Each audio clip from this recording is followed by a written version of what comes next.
So today it's a very different kind of a topic, and the reason for choosing this topic was that a lot of the officers whom one is in touch with, they talk about एक साथ मिलकर के कुछ खरीद लेते हैं या to have a better control on the projects, real estate investments, projects और उस तरह से। पर बातें बहुत होती है, जनरली इसके अंदर आगे लोग नहीं बढ़ पाते। प्रॉब्ली एक तो उनके पास इस तरह के खाके नहीं है या इस तरह की डिस्कशन नहीं है। So it's just an attempt to establish that discussion and that basic structure as to how, if a group of buyers goes and makes a purchase, negotiates with a builder or maybe a developer, तो वो किस तरह से क्या कर सकते हैं। ये 6-7 क्वेश्चंस का आंसर दूंगा आज की टॉक। तो सबसे पहले तो है कि what is the need for doing any kind of collective buying. ये पहला सवाल आता है। So I would say it is not something new. आप लोग जो अगर दिल्ली में या गुड़गांव में भी अगर आपने देखा है तो there used to be cooperative group housing societies, जिसको सीजीएचएस बोलते हैं। ये प्राइवेट बिल्डर्स के आने से पहले those were mainly the private establishments जो अदर देन डीडीए या हुडा को छोड़ दे, तो उनके अलावा ये ग्रुप हाउसिंग सोसाइटीज के थ्रू ही बाइंग होता था। और they used to buy land from the government and then accordingly आगे बढ़ करके डेवलपमेंट करते थे। Now these group housing societies were nothing but their collectives, और ये अलग अलग साइज के कलेक्टिव्स बन जाते थे बायर्स के, कोई 25 लोगों का, कोई 50 का, कोई 100, कोई 200, and they used to do a combined development. And there was a certain structure to a CGHS society which was specifically meant for doing construction or real estate development for that particular society or group of people. So that is where the idea of doing a collective buying or group buying came into real estate, because the need was felt जब दिल्ली या बॉम्बे या ऐसे बड़े शहरों में लोगों को घर की जरूरत है, but most of the times houses are either not affordable, और if people want to buy तो उसमें बहुत सारे प्लस माइनसेस रहते हैं। एक अकेले आदमी के बस का इंडिपेंडेंट घर बनाना नहीं रह पाता। अब सवाल ये उठता है कि इसमें फौजी ऑफिसर्स को इसकी क्या जरूरत है। सो फौजी ऑफिसर्स के लिए इसके अंदर जो पहले इट वाज एडब्ल्यूएचओ एंड एफएनएचबी, जो इंडियन आर्म फोर्सेस के इन हाउस बिल्डर्स थे, they were the ones who were actually undertaking the development and construction and all for the armed forces officers and personnel depending on the location। पहले ये लोग एक subsidise cost पर housing provide कर पाते थे। उसका रीजन ये था कि गवर्नमेंट जो है इनको प्रेफरेंशियल रेट्स के ऊपर लैंड देती थी। Government would provide land to AWHO and FNHB at preferential rates, जिसके बेसिस पर एफएनएचबी या एडब्ल्यूएचओ को सब्सिडाइज लैंड मिलती है, and then they would do a no profit no loss construction and sell it internally to the armed forces officers, and that is how the armed forces officers were able to buy houses which were comparatively at a lower cost than what was available from the open market। लेकिन धीरे धीरे धीरे land acquisition laws में change हुआ। Land acquisition has become very, very expensive, and government has almost stopped buying land for private residential or commercial developments। So as a result, AWHO and AFNHB, इन दोनों को अब वो जो subsidise land का government के through access था वो बंद हो गया। रिजल्ट इज कि पिछले 10-15 साल से अगर आप देखेंगे तो कोई भी सब्सिडी वाली लैंड की सोसाइटी या कॉन्डोमिनियम कॉम्प्लेक्स एफएनएचबी और एडब्ल्यूएचओ कोई भी नहीं ला पाए हैं। Now they are then they tried something like an facilitation or rather a turnkey thing in AWHO sector 95। वहां पर रामप्रस्था was the builder जिसके साथ initially the coordination was done, but unfortunately because AWHO also was new in that kind of an arrangement, तो वहां कुछ इनके issues हुए, teething problems हुआ, and now AWHO and I don't know about FNHB but I'm assuming कि they kind of work in a similar pattern। So AWHO is now becoming a facilitator, या यूं बोलें कि अब वो बिल्डर से धीरे धीरे ब्रोकर वाले रोल में आ रहे हैं कि एक अच्छे बिल्डर के साथ जाएंगे, बातचीत करेंगे और एक उनसे 100, 50, 200, 400 यूनिट्स का कलेक्टिव खरीदेंगे। अब AWHO के साथ प्रॉब्लम क्या होती है कि AWHO, because it has to be run in a certain fashion, it is mandated by the armed forces, it is under the AG's branch, so they cannot, एक तो वहाँ जो ऑफिसर्स आते हैं वो बहुत जल्दी जल्दी चेंज होते हैं। 2.5 years 3 years के अंदर टेन्योर बदल जाता है दिल्ली के अंदर। सो लर्निंग कर्व में जब तक ऑफिसर समझता है कि लैंडस्केप क्या है, कहाँ पे किस बिल्डर के पास में इन्वेंट्रीज अवेलेबल होंगी, किस एरिया में आज खरीदने में फायदा होगा, तब तक उसकी पोस्टिंग आ जाती है। उसके अलावा because they have to have a certain benchmark of risk assessment, तो वो रिस्क को कैसे मैनेज करते हैं कि हम सिर्फ टॉप बिल्डर्स के साथ जाएंगे, से टाटा, से गोदरेज, या पीछे इन्होंने लोटस के साथ एक कोई स्कीम करी थी, but I think that scheme also did not go well. So then they have now shifted only to Tatas. अभी डीएलएफ के साथ इन्होंने कोई टाई अप किया, गोदरेज।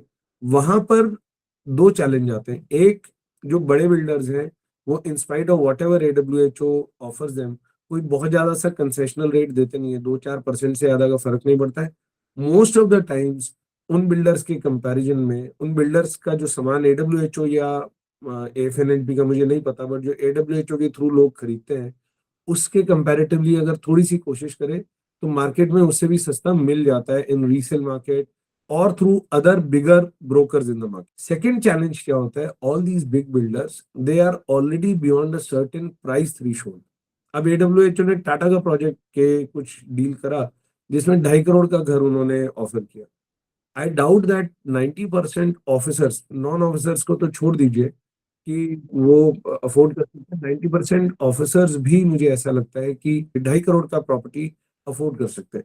सो इसकी वजह से अब आर्म फोर्सेज ऑफिसर्स के लिए भी एक गैप क्रिएट हो गया कि how do they fulfil their housing needs. So now most of the times you see arm forces, जब 10 साल से कोई प्रोजेक्ट ही नहीं आया, 10 साल से फौज में ऑफिसर्स तो आ ही रहे हैं, सो now they are going to the open market, and most of the times you'll hear a lot of complaints, lot of problems when officers are individually dealing with builders and wanting to buy houses for their own needs. So अब इसके अंदर एक जो next question आता है कि ये officers जो है ये खुद कैसे इसको कर सकते हैं या क्या है। तो इसमें के जो हाई डिमांड एरियाज हैं, से अगर हम कहें कि गुड़गांव लेट्स से, और एनसीआर फॉर दैट मैटर, या बैंगलोर या पुणे, इस तरह के जो बिल्डर्स हैं उसके अंदर अगर ऑफिसर जाएंगे तो वो अपने लिए खरीदने के लिए एक अगर कोई कलेक्टिव बनाते हैं, so they will be able to solve the problem of making a good purchase. Typically buyers को क्या प्रॉब्लम आती है, not just officers, any buyer for that matter. One, pricing जो है वो नेगोशिएट करने की एक रिटेल बायर के पास में ना स्किल होता है ना स्ट्रेंथ होती है। अब एक यूनिट खरीद रहे हैं, बिल्डर के पास और 10-20 लोग होते हैं, so at times you are not able to really negotiate the price. दूसरा, रिटेल बायर एक बार घर खरीदने निकला है फर्स्ट टाइम, अगर फर्स्ट टाइम बायर है या एक दो बार कोई पहले भी खरीदा है, तो एडिक्वेट नॉलेज नहीं है, adequate knowledge of the technical aspects, adequate knowledge of the engineering aspects, adequate knowledge of the legal aspects. उसकी वजह से जो बायर्स हैं वो कई बार गलतियां कर देते हैं, और कुछ गलतियां काफी परेशानी वाली भी हो जाती हैं, अच्छी महंगी गलतियां कर देते हैं। तो खरीदने के अंदर प्राइसिंग प्रोहिबिटिव होती है, जो प्रॉब्लम बायर्स को आती है। जो क्वेश्चन इसमें हम देखेंगे, what are the problems typically faced by buyers when doing home purchases, तो पहली प्रॉब्लम प्राइसिंग जो है वो प्रोहिबिटिव हो जाती है। दूसरा, नॉलेज का चैलेंज आ जाता है। तीसरा, बिल्डर से नेगोशिएट कैसे करें, इसका बहुत ज्यादा सा ना स्किल है, ना ऐसी कोई स्ट्रेंथ है, कोई बार्गेनिंग नहीं है, कलेक्टिव बार्गेनिंग नहीं है, तो वहां नहीं है। फिर आपने खरीद भी लिया, अब बिल्डर के एक्शंस पर आपका कोई कंट्रोल नहीं है, वो बना रहा है नहीं बना रहा है। ठीक है, रेरा आया, रेरा ने बहुत सारी चीजों को इम्प्रूव किया, बहुत सारी चीजों के ऊपर बाउंड्रीज लगाई और रेगुलेशंस आए, बट रेगुलेटर की भी लिमिट्स है एंड रेगुलेटर के भी अपने कंस्ट्रेंट्स हैं। ऐसे में बायर की बहुत ज्यादा डिपेंडेंस इस चीज पर हो जाती है कि बिल्डर जो है वो अपने कहे हुए वादे को पूरा करे। सो बिल्डर बदस्तूर अपनी डिमांड तो भेज देता है जब उसको पेमेंट चाहिए होता है, लेकिन उसने अपने पार्ट ऑफ द परफॉर्मेंस कैसा किया कैसे नहीं, इस पे बायर्स का बहुत ज्यादा सा कंट्रोल नहीं होता है। So that is another problem which buyers face when they are buying a house.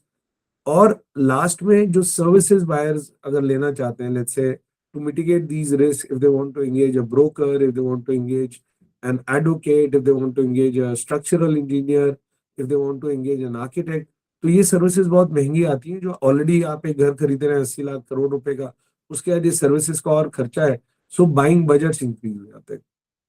But अब इससे आगे चलें कि what are the problems typically faced by builders when they are selling real estate projects and properties. और ये भी एक fact है कि दूसरी साइड ऑफ द कॉइन भी है, उसको भी समझते हैं कि जब बिल्डर्स को क्या प्रॉब्लम्स फेस आती हैं, तभी जब दोनों पार्टीज की प्रॉब्लम्स के अंदर कोई कॉमन ग्राउंड होगा तभी रास्ते निकलते हैं, तभी सॉल्यूशंस निकलते हैं। तो बिल्डर्स को प्रॉब्लम फेस आती है, बिल्डर्स को बहुत ज्यादा कंपटीशन है। Real estate is an extremely competitive market. आप गुड़गांव गुड़गांव में या एनसीआर में देखेंगे तो RERA registered there are more than around 500 plus builders in NCR NCR. बहुत सारे बिल्डर्स के पास में रीच नहीं होती है कि वो इंटेंडेड बायर तक पहुंच पाए। They do not have adequate sales team. अब एक बिल्डर है, उसने 3 साल में एक प्रोजेक्ट लाया, तो 2-3 लोगों से ज्यादा की सेल्स टीम नहीं रख सकता है। The builder can not have 100 people sales team, because उसके प्रोजेक्ट साइज ही लेट्स से 300-400 यूनिट्स है। उसमें अगर उसने 100 लोगों की सेल्स टीम कर ली तो उसका बजट गड़बड़ हो जाएगा। सो बिल्डर्स के पास में भी सेल्स एफर्ट करने के लिए, बायर रीच बनाने के लिए इतनी बड़ी सेल्स टीम्स नहीं होती है। एक्सेप्ट बैरिंग टॉप 10, 15, 20, उसको छोड़ दें तो बिल्डर्स के पास में सेल्स की नहीं होता है। फिर बिल्डर्स को अगर टाइमली पेमेंट नहीं मिलता है, आपको बिल्डर जो है वो अगर एक 500 करोड़ का प्रोजेक्ट एग्जीक्यूट कर रहा है, वो अपनी तरफ से मैक्सिमम 40-50 करोड़ रुपया लगा सकते हैं। Rest the builder is dependent on making a sale and collecting money from the buyers and doing the construction. तो कहीं भी अगर उसकी सेल अटकी, उसके पेमेंट्स डिले हुए, प्रोजेक्ट रुकना शुरू हो जाता है। प्रोजेक्ट रुकते हैं तो फिर उनको लिटिगेशंस हो जाते हैं, डिस्प्यूट्स हो जाते हैं, डिलेज हो जाते हैं, उससे कॉस्ट ओवररन्स होती है। तो बिल्डर की अपनी एक दूसरे लेवल की दूसरी की समस्या है। सो बायर और बिल्डर, इन दोनों की प्रॉब्लम्स को अगर हम साथ में एक बार समझें, then what are the benefits which can accrue to the buyers in doing this group buying. कैसे बायर को क्या फायदा हो सकता है? Price advantage. आप 50 लोग एक साथ खरीदने जा रहे हैं, आप बिल्डर से बार्गेन कर सकते हैं, भाई हम आपका 50 यूनिट, एक टावर या 2 टावर ही खरीद रहे हैं। दूसरा, आप बेटर सर्च कर सकते हैं। आप एज ए इंडिविजुअल बायर, आपके पास में स्ट्रेंथ होती है, 5 प्रॉपर्टी देख लोगे, 10 देख लोगे, 15 देख लोगे, and then you have your normal routine work to do. आपको अपना नौकरी करनी है या अपना कोई और आप कुछ कर रहे हैं, जो बिजनेस कर रहे हैं, you are occupied in that, that is your primary time consuming activity. So आप अपना होम सर्च में इतना टाइम नहीं लगा सकते, but if you form the group, you can divide the responsibilities and there can be more search, you can have a look at more options. Third, you can have more control over the builders performance. आज उसने ऐसे बोला, इतना बनाऊंगा, 6 महीने हुए, बनाया नहीं बनाया, कोई आपके लिए देख सकता है। सुपरविजन एंड मॉनिटरिंग इजी हो सकती है। 50 लोग साथ आए तो आपकी कॉस्ट और रिसोर्सेज शेयर हो जाते हैं, जिसकी वजह से एग्जीक्यूशन जो है वो बेटर और मोर प्रॉफिटेबल किया जा सकता है। ऑल्सो कलेक्टिव डिसीजन मेकिंग में थोड़ा सा समय ज्यादा लगता है। मैं इंडिविजुअली कोई चीज करना चाहूँ तो शायद मैं 15 दिन, महीने में कर दूं। हम 10 लोग मिलकर करें तो मुझे 2 महीना, 2.5 महीना लग सकता है। लेकिन the quality of decision is better अगर एक प्रॉपर डिस्कशन से, डेलिब्रेशन से और टेक्निकल एस्पेक्ट्स को ध्यान में रखते हुए करते हैं, तो उससे easier, I not say easier, wiser decision making होती है। Difficult but wiser decision making. ये तो होते हैं बायर्स को फायदे। बिल्डर को क्या फायदे होते हैं? उसको सेल्स वॉल्यूम मिल जाता है। बिल्डर को एक ही बार में 50 यूनिट का सेल्स वॉल्यूम मिल गया तो उसका इंटरेस्ट क्रिएट होता है।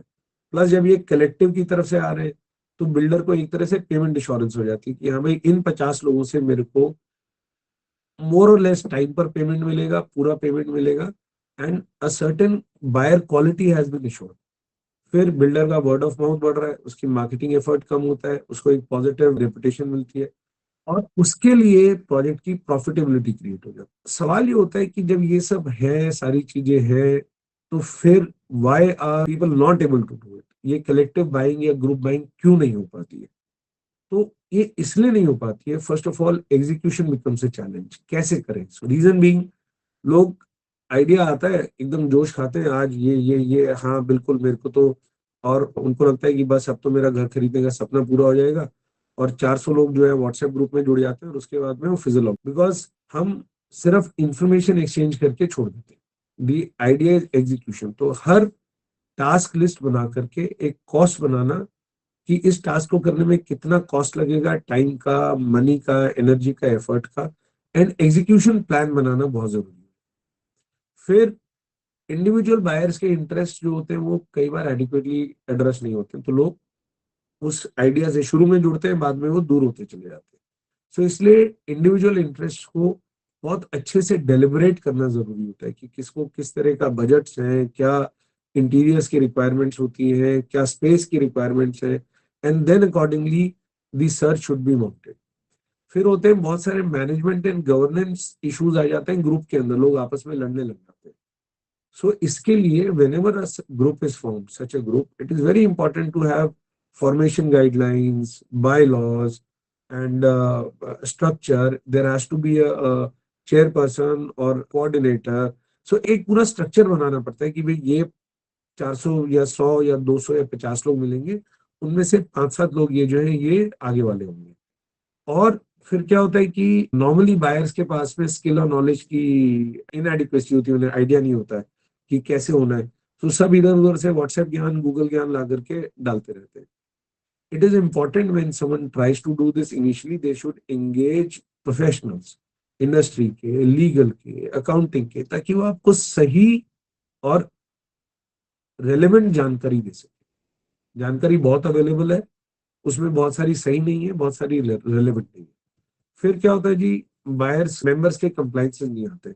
आज सबने बोल दिया हाँ जी लेंगे लेंगे लेंगे, और उसके बाद में जब एक्चुअल फुटेशन आना लगता है तो लोग पीछे हटने लग जाते हैं। तो इसका तो बहुत सिंपल सा तरीका है, put your money where your mouth is. अगर आप एक कलेक्टिव बना रहे हैं, आप में से कोई भी आगे बढ़ के बोलता है ठीक है जी मैं ये प्रॉब्लम सॉल्व करता हूँ, we will go ahead and make a collective और 50 यूनिट खरीदेंगे, तो वो जो 50 लोग बोलते हैं हाँ करेंगे, उनसे 10-10 हजार रुपये रखवा करके और एक अकाउंट में डाला जाए। पैसा खर्च मत कीजिए, that's not the point. But अगर पैसे का कमिटमेंट नहीं है तो बातों का कमिटमेंट दुनिया देती है, और इसलिए ये आइडियाज मोस्टली फेल हो जाते हैं। So now if you want to start a collective और a group for doing bulk buying, पहला स्टेप, स्टार्ट विद इंडिविजुअल्स जो फर्म मॉनेटरी कमिटमेंट देंगे कि हाँ जी ठीक है इस चीज को करेंगे, एग्जीक्यूट करेंगे, इस जनरल एरियाज में कोई प्रॉपर्टी खरीदेंगे, ये हमारी तरफ से 10 हजार रुपये है, ये हमारा चेयरपर्सन रहेगा, ये हमारा सेक्रेटरी रहेगा, ये हमारा ट्रेजरर रहेगा, ये हमारे 4 जो है वो मैनेजिंग कमेटी या गवर्निंग बॉडी या उस तरह के मेंबर्स होंगे। एंड उसके बाद में उन लोगों के ऊपर एक टाइम बाउंड परफॉर्मेंस का पैरामीटर लगाइए कि आप कितने टाइम में प्रॉपर्टीज लेकर के आएंगे, कितने टाइम में कितनी लोकेशंस को आप सर्च करेंगे। जैसे एनसीआर है तो आप नोएडा, गुड़गांव, सोना, ग्रेटर नोएडा, ये 4 हमारी प्रेफर्ड लोकेशंस हैं।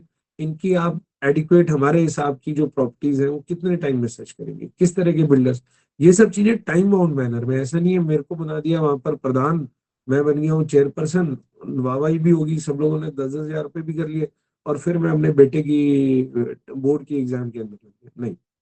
अब मेरे पे एक टाइम बाउंड कमिटमेंट, मेरे पे टाइम बाउंड काम करके देने की जिम्मेवारी है। Have frequent and extensive communication but based on tangible facts and task. ये काम था जी इतने टाइम तक होना था, कहाँ पहुंचा, कैसे हुआ, क्या नहीं हुआ। अच्छा, इसके बाद क्या होता है, अगर आपका कलेक्टिव सफल होने लगेगा तो और लोग जुड़ना चाहिए। ये जो लेट एंट्रेंस होते हैं ना, इनके लिए थोड़ा सा प्राइस बढ़ाते हैं, ताकि जो पहले आए हैं उनको लगे कि भाई हमने जो मेहनत करी है हमको इसका कुछ ना कुछ फल मिला है। और हमारे बाद जो आ रहे हैं, अदरवाइज तो फिर इट इज आपकी मेहनत का तो आपको फायदा हुआ ही नहीं। और जो ये ऑफिस बियरर्स जो आप बनाए शुरू में, इनको कुछ ना कुछ रेमुनरेशन कीजिए, जरूरी नहीं कि पैसा दें। May be they should be given a preference in choosing the apartments. इन्होंने आपके लिए एक्स्ट्रा करके काम किया है, maybe they should be allowed to have a 2% further discount on the property which is being purchased. आप ये माने कि उसने अगर अपना स्किल, अपनी एनर्जी, अपना टाइम वहां लगाया, आप 50 लोगों के लिए उन 5-6 लोगों ने काम किया, फ्रंट में रहे, तो आपको उनके रिवॉर्ड करना चाहिए। अब रिवॉर्ड नहीं करेंगे तो you will not be incentivising people to come ahead and take up. कोई भी चैरिटी नहीं करता है जी, चैरिटी को भी कुछ ना कुछ चाहिए होता है।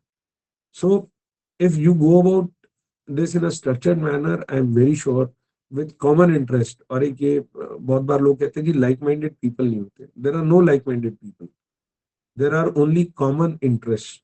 And if you have common interest, structured collective, structured group, and if the group people who are going to execute the task have been selected after due deliberations and monetary commitments clear established किए गए, सिर्फ बातों की commitment, तो group buying can actually be an extremely beneficial step for solving the problem of buying a house in a good metro town.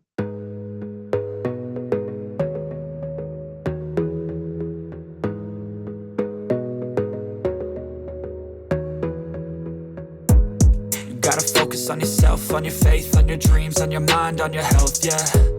You gotta work, never tell, keep your head down.